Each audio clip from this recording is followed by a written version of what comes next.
mais uma edição do Casa das Palavras, o programa de livros da TV Câmara. Hoje estamos aqui no estádio Mané Garrincha, que foi construído para a Copa do Mundo de 2014 e agora está recebendo a terceira edição da Bienal do Livro e da Leitura de Brasília. Claro que o Casa das Palavras veio prestigiar a Bienal e incentivar governadores, prefeitos, secretários de cultura a realizar também eventos semelhantes, porque, como diria o poeta Olavo Bilac, um país se faz com homens e livros. Agora vamos às nossas entrevistas? Filha de Luiz Carlos Prestes e Olga Benário, a historiadora Anita Leocádia Prestes levou 30 anos para escrever o livro da sua vida. Nas 560 páginas de Luiz Carlos Prestes, um comunista brasileiro, a historiadora descreve uma minuciosa biografia política de seu pai, uma página importante da história do Brasil que você acompanha a partir de agora. Anita Leocádia Prestes, obrigado aqui por vir ao programa Casa das Palavras da TV Câmara. Professor, eu queria começar a nossa entrevista aqui sobre a biografia que a senhora escreveu sobre o Luiz Carlos Prestes, seu pai, né? Perguntando sobre a questão do início da vida do Prestes, né? A senhora diz no livro que antes mesmo de entrar para o PCB, antes de ter uma militância política, ele já era um revolucionário, né? Quando começou a marcha pelo interior do Brasil, ele não tinha ainda a compreensão total de como era o Brasil, né? Tem até um trecho que ele fala que não sabia diferenciar um camponês de um fazendeiro, né? Para ele tudo era homem do campo, né? Como é que a senhora vê essa transformação do Prestes de revolucionário a um comunista revolucionário? Bom, em primeiro lugar, agradeço o convite para comparecer a esse programa, né? E o Prestes, ele sempre dizia isso, que como um jovem criado na grande cidade, na época o Rio de Janeiro era a capital da República, assim como os colegas dele, jovens militares, né? Eles não tinham ideia do que era o interior do Brasil. Então foi durante a marcha, né, 25 mil quilômetros pelo interior do Brasil, que eles esbarraram, né, com a miséria do povo brasileiro, que os impressionou profundamente. E principalmente o Prestes ficou num nível assim de indignação, o Siqueira Campos também, que precisava encontrar uma solução. E que aquele ideário, melhor dito, dos tenentes, de voto secreto, né? Enfim, um ideário liberal, não ia resolver esses graves problemas sociais, né? Que eles detectaram, né? Vivido pela maioria do povo brasileiro, que na época... Era muito pouco, né? A maioria do povo brasileiro vivia no campo na época. E era, enfim, setor agrário, né? Então, por isso, inclusive, por proposta dele, a marcha se encerra, eles se exilam na Bolívia e, a partir daí, é que ele vai estudar o marxismo. Leu o Capital de Marx, isso já na Argentina, um ano depois ele vai para a Argentina, e lá ele vai não só estudar o marxismo, e vai descobrir no marxismo a solução para os problemas que o preocupavam, né, relativos ao Brasil, como também contactar com o movimento comunista latino-americano. Buenos Aires era um grande centro na época, né? E, inclusive, contactar também com os comunistas brasileiros. Agora, a marcha que ele fez, que ele prendeu pelo Brasil, a Coluna Prestes, né, como ficou sendo chamada depois, ela não era um exército bem montado, era o quê? 1.500 homens, né? E tinha 50 mulheres. 50 mulheres, sim, é verdade, no seu livro a senhora fala disso.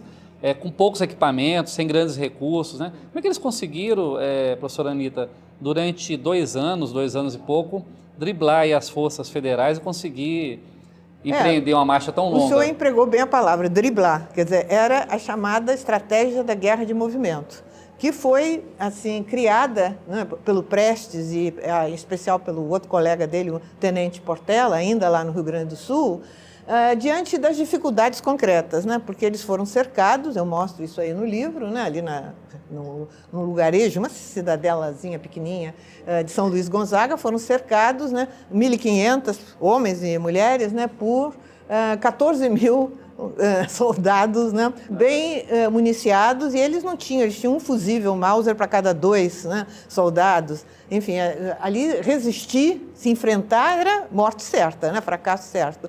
Então, aí que surge, né, e eu mostro os detalhes aí no livro, né, de como surge essa proposta, essa ideia da guerra do movimento, muito inspirado também naquelas guerras intestinas que tinha no Rio Grande do Sul, entre diferentes grupos de fazendeiros, que era uma guerra de movimento, né, a cavalo.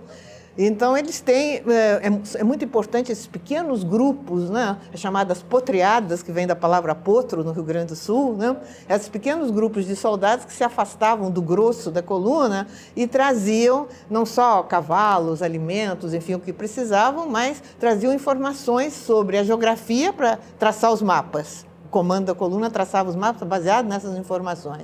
E também informação sobre o movimento do inimigo. Então, enquanto as tropas governistas se pautavam na chamada guerra de posição, que a oficialidade brasileira tinha aprendido com uma missão militar francesa, que chegou aqui em 1919, 1920, a coluna inventou. Era uma guerra, né, de guerrilhas que o exército brasileiro não estava preparado para enfrentar.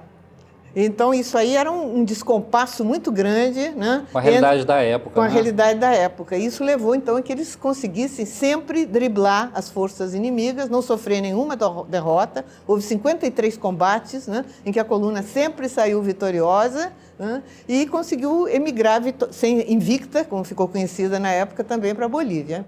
Queria voltar um pouquinho. Coisa que me impressionou no seu livro foi a descrição que você fez, assim, de como é que a capacidade que o Prestes tinha de organizar grupos, né? Ele chegava num lugar onde tinha, assim, sei lá, 100, 200 soldados maltrapilhos, né? E transformava aquilo numa coluna, né? Digamos, a espinha dorsal da coluna foi o chamado 1º Batalhão Ferroviário de Santo Ângelo, onde o Prestes e o Portela, que era muito ligado a ele, esses dois oficiais, né? O Prestes era capitão, Portela tenente, serviram nesse 1º Batalhão Ferroviário. E eles fizeram, principalmente o Prestes, um trabalho de educação desses soldados. Então, não só providenciaram, tomaram medidas para que o dinheiro recebido do governo, chamado etapa, que era para assegurar, né, a alimentação dos soldados, fosse realmente usada para o seu objetivo, porque antes disso roubavam. Né? Roubavam, tinha muito desvio, né? A corrupção comia solta. Então, o Prestes organizou o dia desses soldados. Ele cria 3 escolas, uma de alfabetização, uma de ensino primário e outra de ensino médio. E ele mesmo é professor nessas escolas. Então, ele não só eleva o nível cultural desse rapaziada jovem, né, que eram esses soldados, como faz com que eles sejam conquistados para a Revolução. Então, na hora em que estoura o levante no Rio Grande do Sul, esse 1º Batalhão Ferroviário todo se levanta, apoia, participa e depois vai ser uma espécie de espinha dorsal em torno da qual vai se organizar toda a coluna. Vamos falar agora sobre um momento mais dramático, né, que foi a da prisão dos seus pais, né, e a da extradição da Olga Benário Prestes, que é sua mãe, né, e entregue nas mãos dos nazistas, né? Foi um golpe muito sério para ele. Ele sempre dizia que a extradição dela, porque ela não tinha nenhuma participação política aqui no Brasil, ela simplesmente cuidava da segurança dele. Ela não cometeu nenhum crime, né, no Brasil? Não havia, inclusive, nenhuma denúncia concreta contra ela. Ela foi extraditada, assim, na calada da noite, não existe nem decreto de extradição. Foi uma extradição, assim, clandestina, e o Prestes sempre dizia que isso foi a forma que Vargas encontrou de torturá-lo. Porque ele já tinha muito prestígio mundial na época, o Cavaleiro da Esperança, era conhecido muito na Europa. Então, se ele fosse ser torturado, como muitos outros foram na época, né, naqueles anos de 35, 36, isso ia ter uma repercussão muito negativa para o governo brasileiro. E a forma, então, de castigá-lo, de torturá-lo, foi a extradição, né, da minha mãe para a Alemanha nazista. E que não sobreviveu, né? Foi assassinada, imaginava-se isso, que ela seria assassinada, né? E, embora o golpe para ele tenha sido muito duro, né, ele era uma pessoa que estava inteiramente dedicada à Revolução.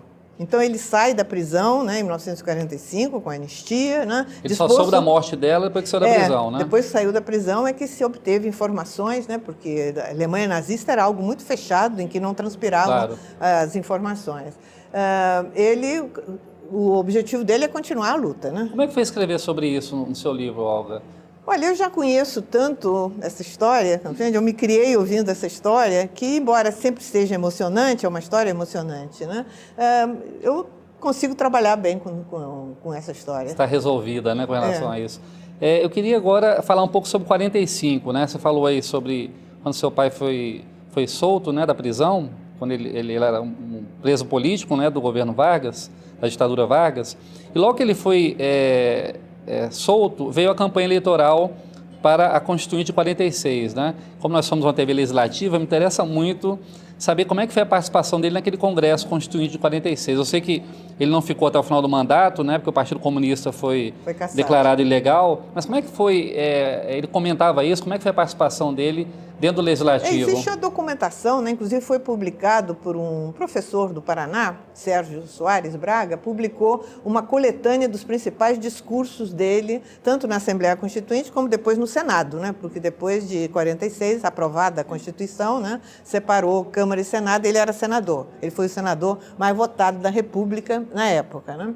E a participação dele foi muito intensa. E, aliás, não só dele, da bancada comunista, porque era uma bancada de 14 deputados. Marighella, né? Foi deputado. Marighella, Jorge Amado, né? Enfim, era uma bancada que se destacou nos trabalhos da Assembleia Constituinte pelas suas posições. Agora, a maior parte das emendas e das propostas dos comunistas foram rejeitadas, porque a maioria ali daqueles congressistas eram latifundiários ou empresários. Inclusive, existe uma cena muito assim, sintomática, né, que porque a quantidade de discursos que ele fez, e os outros deputados também, defendendo a reforma agrária, é enorme. Era um dos grandes problemas levantados pelos comunistas naquela época. Então, existe um episódio em que um senador da Bahia, agora não estou lembrada do nome dele, pede uma parte e diz ao Prestes: Sua Excelência está perdendo seu tempo aqui, porque nós todos somos ou filhos ou genros de fazendeiros. Então, falar em reforma agrária ali realmente não tinha a menor condição de passar.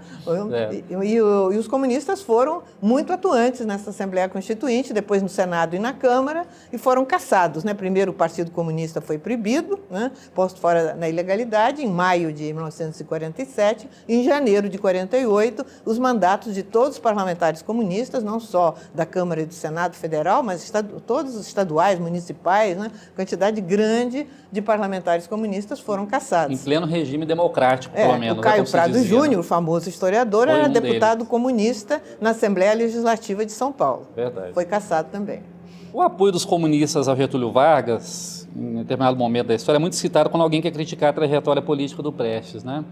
Como é que a senhora defenderia essa posição que o Prestes assumiu, mesmo Vargas tendo sido quem foi?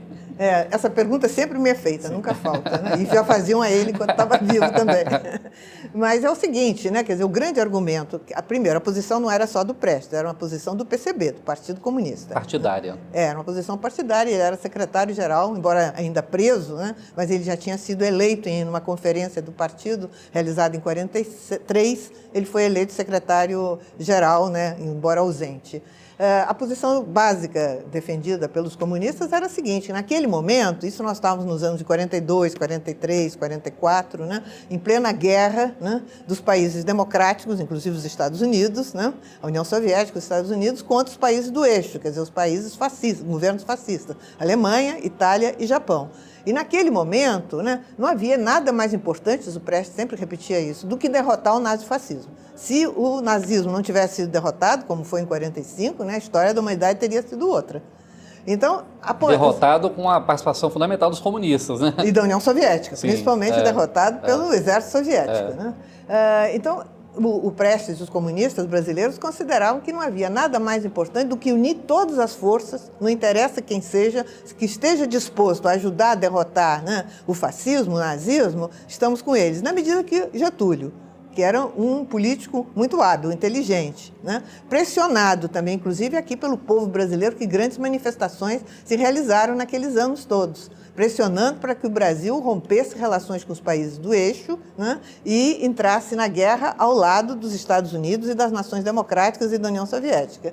E o Getúlio vai tomando essas posições. Já desde final de 41, início de 42, né, que o Getúlio vai pouco a pouco, primeiro rompe relações com os países do eixo, depois decreta guerra, depois faz aquele acordo com os americanos, né? Acordo com os americanos, quer dizer, havia pressão, tanto dentro do governo, uma ala germanófila, mas uma ala americanófila, liderada pelo Oswaldo Aranha. pelo chanceler Oswaldo Aranha. Era muito ligado ao Vargas, né? Era ligado, mas tinha divergências também. É. E o Vargas sofria pressões dessas duas alas, mas diante da mudança da situação internacional, que começa a ficar cada vez mais evidente que quem vai ganhar a guerra é a União Soviética com os Estados Unidos e não os nazistas. Então era mais interessante estar aliado com os vencedores do que com os perdedores. E tirar proveito disso, que ele tirou, exato, né? O Vargas era muito esperto, né? Sim, tirou proveito disso. O empréstimo, né, a ajuda alemã para construir Volta Redonda falhou com a guerra. Aí foi a United Steel Corporation americana que veio, né, investir aqui para se montar a Volta Redonda, que foi um grande avanço, sem dúvida nenhuma. Então, Vargas, pressionado por todos esses acontecimentos e sendo um político hábil e inteligente, né, ele foi mudando e se tornando, né, um defensor da democracia. Agora, ninguém tinha ilusões com Vargas, né, de imaginar que Vargas realmente fosse um democrata. Era uma outra fase da história, um outro momento, né, em que ele foi suficientemente hábil para não se colocar contra os acontecimentos, e sim a favor dos acontecimentos que seriam, né, os vitoriosos. Professora Anita, dando um salto aí, chegando a 64, né, muitos dizem, analisam que o Partido Comunista e Prestes, né, que era o secretário-geral, acho que ainda era em 64, deveria ter dado apoio a Jango, né, que Jango sofreu oposição muito firme da direita brasileira, e os comunistas achavam que Jango não teria capacidade para fazer as tais mudanças que eles defendiam, reforma agrária e tudo mais, né? O Prestes fez alguma autocrítica sobre isso alguma vez? Os comunistas cometeram erros, sem dúvida apoiavam o Jango, mas ao mesmo tempo, a partir do final de 1962, quando se realiza uma conferência nacional do PCB, a decisão tomada nessa conferência o centro da política dos comunistas deve ser o combate à conciliação do Jango. Porque considerava-se que o Jango, sem dúvida, conciliava, né? Porque ele não tinha força para levar adiante as reformas, as chamadas reformas de base, né? Uma delas era a reforma agrária. Mas o Jango vinha avançando. E a direita estava conspirando contra ele, né? Então, sem dúvida, né, os comunistas, nesse momento, e o Prestes reconhecia isso, depois fez autocrítica, isso tudo tem no livro, né, todos esses aspectos, não deveriam ter dado maior apoio ao Jango naquele momento. O Vladimir Carvalho, que era comunista, cineasta, falou que na época, quando souber, ele estava no interior da Paraíba, filmando lá o Cabra Marcado para Morrer, né? Sim. O filme do Coutinho, e falaram assim, aconteceu a revolução, ou o golpe, né, a revolução. Eles achavam que a revolução era da esquerda, né? Bom, era meio difícil achar isso, estava longe, né? Mas o Jango avançou muito, porque o senhor veja, em janeiro... Mas tinha gente que imaginava que haveria, né, uma revolução de esquerda, não tinha gente que acreditava nisso? Havia uma propaganda nesse sentido, condição para a revolução de esquerda não havia nenhuma. Olhando de hoje, sabe que não havia... Os comunistas não tinham nenhuma força para isso, nem havia... O próprio Jango não tinha força para isso, nem o Jango era comunista, nem queria fazer revolução, ainda também tem que levar em conta tudo isso, né? Mas, sem dúvida, que erros esquerdistas foram cometidos nesse sentido. Agora, de qualquer maneira, as posições que o Jango vinha tomando desagradavam profundamente, né, ao governo americano, inclusive, que conspirou. Hoje em dia tem os documentos aí publicados por aquele Flávio Tavares, né? Tem um filme, né, que também baseado, inclusive, no livro do Flávio Tavares, feito pelo filho do Flávio Tavares, né, que mostra bem como o presidente Kennedy, né, as autoridades do governo americano conspiraram diretamente para derrubar o Jango, porque os seus interesses estavam sendo prejudicados, né, algumas medidas que o Jango tinha tomado. Por exemplo, a mais séria, que realmente precipitou os acontecimentos no sentido de derrubá-lo, foi a assinatura por ele da legislação em janeiro de 64, né, isso limitando a remessa de lucros das empresas, né, estrangeiras. Isso foi um escândalo, né? O embaixador americano, Lincoln Gordon, aqui ficou furioso, quer dizer, realmente precipitou o golpe que já vinha sendo preparado, né? Com o apoio direto, né, do governo americano. Hoje em dia está claro isso. Na época, desconfiava-se, né? Tanto que quando, nas vésperas do golpe, a esquadra norte-americana se aproximou aqui da costa brasileira, né, para garantir que o golpe seria vitorioso. A vida política do Prestes foi muito longa, né, professora 70 Anita? anos. Ele viveu 92, 70 de atividade. Ele começou nos anos 20, na época que o tenentismo estava começando. Ele começou em 21. E ainda pegou as eleições de 89, né, que ele Exato. participou de alguma forma ainda, né, como uma espécie de símbolo, né, um personagem símbolo, né? É possível detectar uma mudança do Prestes assim, nesse... Como é que falar de Prestes, tentar falar de Prestes como personagem? Assim? Como é que ele era nos anos 20 e como é que ele era no final dos anos 80? Que é um período muito longo. Seria possível fazer essa análise? Sim, eu acho, inclusive, que a trajetória dele, né, eu até tenho um outro livro que eu escrevi, mas aí eu falo rapidamente nisso também, foi o seguinte, ele começou, né, a sua trajetória em 21, 22, como um patriota indignado, como jovens militares naquela época, indignados, né, com os absurdos daquela República Velha, né, que as eleições eram totalmente fraudadas, né, enfim, começou dessa forma, um patriota indignado. Aí ele participa do movimento tenentista, daquelas conspirações, né, desde a conspiração do Forte de Copacabana, e, afinal, a coluna Prestes, ali ele já é um revolucionário. Se transforma de um patriota num revolucionário que, de armas na mão, luta, né, pela emancipação do Brasil, embora isso ainda fosse um negócio meio vago, né, as formulações a respeito.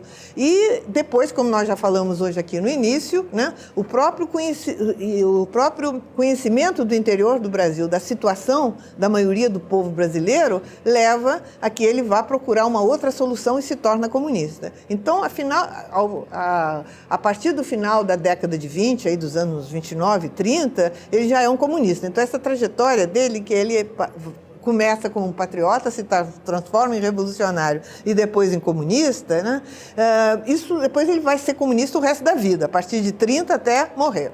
Claro que nesse processo... Mas ele chegou a sair do partido, não foi? Ele se afastou do partido em 80 com a Carta aos Comunistas, porque aí ele considerou, né, aliás, eu também me afastei junto com ele, que o partido tinha abandonado seus objetivos revolucionários, que são de uma revolução socialista e caminhar rumo ao comunismo. Então, aquela direção do partido estava burocratizada, isso sem perspectiva revolucionária mais, e nessas condições ele não ia continuar mais na direção do partido. Então, ele se afasta da direção do partido, denunciando. E parte desse grupo, inclusive, participou depois da Nova República, né? Entrou no governo, né? Apoiaram o governo, inclusive o governo do Sarney foi apoiado pelo PCB. Justamente. Queria que você falasse um pouco agora sobre essa visão crítica que o Prestes tinha, daquela conciliação que teve no final do período de redemocratização. Enquanto estava todo mundo exaltando a Nova República, né? O Congresso Constituinte que estava iniciando ali, eu lembro que ele deu uma entrevista em 86, que um repórter pergunta para ele sobre a Nova República, fala, que Nova República, né? Fala, nós nem julgamos, nem prendemos os torturadores do regime, como é que pode falar em Nova República, né? Ele já, desde o exílio na Europa, e mesmo antes de ir para o exílio, quando ainda estava clandestino aqui no Brasil, que ele só foi para a Europa em 1971, né? Ele defendia a posição de que os comunistas não podiam se dissolver no partido de oposição, que na época era o MDB. Precisavam se aliar com o MDB, participar das lutas junto com o MDB, mas justamente porque eram comunistas, tinham que almejar chegar mais longe e realizar transformações mais profundas, que se conquistasse uma democracia no Brasil que não fosse uma simples volta a antes de 64, mas que se avançasse na conquista dos direitos democráticos sociais também, não só políticos, sociais, né, econômicos, enfim, ele se batia por isso, mas a maioria da direção do PCB não aceitava essa tese e justamente por isso um dos motivos que ele rompeu com o PCB, a visão da democracia.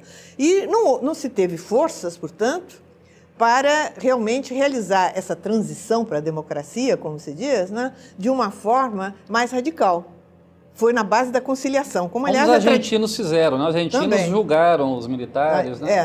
No Argentina é tal coisa, havia um sentimento muito mais forte de repúdio, né, à repressão, porque lá foram 30 mil assassinados, segundo diz. Aqui no Brasil as proporções foi mais seletivo, a repressão foi mais seletiva, mas foi violenta também. Mais inteligente, né? Mais seletiva e violenta, também, muito também, violenta. Então, o Prestes criticava muito essa questão do tipo de transição que houve, né, a chamada redemocratização, que foi uma redemocratização liderada por quem? Pelos liberais do MDB, Ulisses Guimarães, Tancredo Neves, com toda uma conciliação, como aliás é uma tradição no Brasil, né, que as mudanças são feitas na base da conciliação. Assim foi a independência, assim foi a abolição, assim foi a república, sempre uma conciliação entre as elites. E, mais uma vez, isso acontece.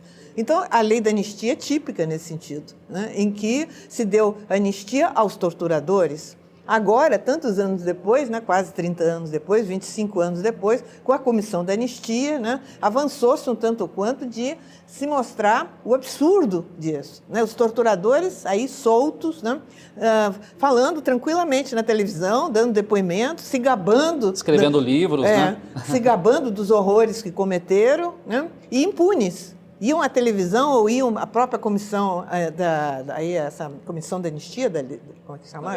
Da verdade, né? Prestavam um depoimento, depois iam tranquilamente para casa. Da entrevista. Da entrevista, inclusive na televisão. Então, isso mostra, né, que no Brasil, realmente, a conciliação entre as elites foi muito grande, a conciliação, inclusive, com os torturadores. E hoje em dia já está a comissão da anistia e essa comissão da verdade, contribuiu, né, claro, para divulgar e para esclarecer, né, o povo brasileiro a respeito do que foram esses anos de chumbo, né? A tortura que se realizou no Brasil, os horrores que aconteceram, né, e como essa gente toda não foi punida. Inclusive ficou claro a responsabilidade também principal dos generais que comandaram o país nessa época, tipo Geisel e outros, né? Sim. Anita Leocádia Prestes, autora de Luiz Carlos Prestes, um comunista brasileiro. Anita, muito obrigado por vir ao programa Casa das Palavras e sucesso na divulgação do seu belo trabalho aí de historiadora. Eu que agradeço essa oportunidade aqui, viu? E espero que realmente possamos ter sucesso, né? Divulgando mais a vida do Prestes, que é pouco conhecida e muito caluniada. É verdade. Vamos ouvir o que os nossos deputados têm a dizer sobre livros. Eu indico o livro Se o Mundo Fosse Governado pelos Prefeitos, do cientista político Benjamin Barber, um livro que está agitando o mundo sobre a perspectiva de governança do mundo à luz dos municípios. Eu estou relendo um clássico da literatura, 100 anos de solidão, de Gabriel Garcia Marques, a história da família Buendia, com todas as suas repercussões, as suas particularidades, mas também com uma dimensão latina. Chegamos ao fim de mais um Casa das Palavras, realizado integralmente na 3ª Bienal do Livro e da Leitura de Brasília. O evento aconteceu ali no estádio Mané Garrincha, uma arena multiuso que recebe jogos de futebol e muitos eventos culturais. Entre em contato conosco, pode ser pelo e-mail casadaspalavras@câmara.leg.br ou pelo telefone no 0800 619 619. Lembrando que você pode assistir a este ou a outros episódios do programa pelo câmara.leg.br/Casa das Palavras. E antes de encerrar, a gente deixa você com uma frase da grande escritora feminista britânica Virginia Woolf. Nossa primeira obrigação para com o livro é que devemos lê-lo pela primeira vez como se o estivéssemos escrevendo. Agradecemos muito a sua companhia. Não perca o próximo programa. Tchau!